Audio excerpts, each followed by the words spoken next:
அன்பார்ந்த மாணவ செல்வங்களே, நம்ம டிஎன் வெற்றி எஜுகேஷனில் பார்த்தீங்கன்னா நாளையிலிருந்து குவார்ட்டர்லி எக்ஸாமுக்கு தேவையான இம்பார்ட்டன்ட் கொஸ்டின்ஸு, அதேபோல் இம்பார்ட்டன்ட் ஸ்டடி மெட்டீரியல்ஸ், மேக்ஸில் வந்து நீங்கள் என்னென்ன சொன்னால் இம்பார்ட்டண்ட்டாக பார்க்கணும் எல்லாமே வந்து டெய்லி வீடியோஸ் அப்லோட் பண்ண போகிறோம்.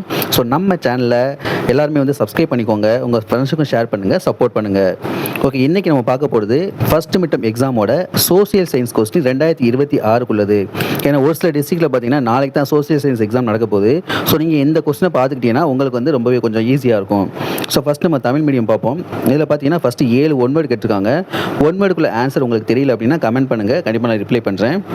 அடுத்து பாருங்கள், 7 2 மார்க் கொடுத்து இங்கே வந்து 5 2 மார்க் எழுதணும். எல்லாமே ஈஸியாக தான் கேட்டிருக்காங்க. இந்த பதுங்கு குழி போர் கேட்டிருக்காங்க, அதேபோல் லட்சத்தீவு கூட்டங்கள் கேட்டிருக்காங்க, அதிக மழை வரும் பகுதிகள் யாவை கேட்டிருக்காங்க, தனிநபர் வருமானம் என்றால் என்ன, செம்மொழி தகுதி பெற்ற இந்திய மொழிகள் யாவை அப்படின்னு சொல்லிட்டு எல்லாமே ஈஸியான கொஸ்டின் தான் கேட்டிருக்காங்க. அடுத்து 5 மார்க் பாருங்கள்.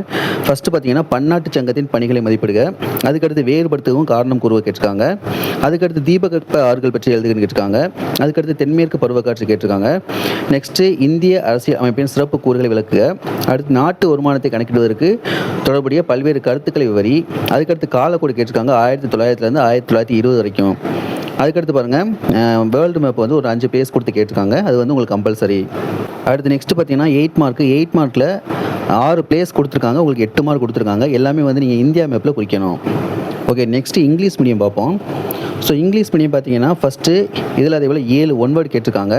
இந்த ஒன் வேர்டுக்கு உங்களுக்கு ஆன்சர் தெரியலைன்னா கமெண்ட் பண்ணுங்கள், நான் ரிப்ளை பண்ணுறேன். அதுக்கடுத்து அதே போல் 7 2 மார்க் கொடுத்து நீங்கள் 5 2 மார்க் எழுதணும்.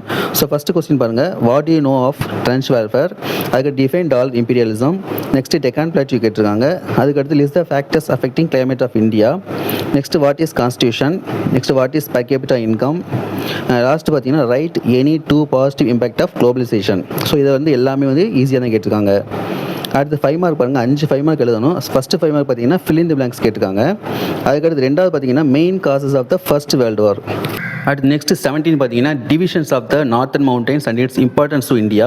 18th one salient features of the constitution of India.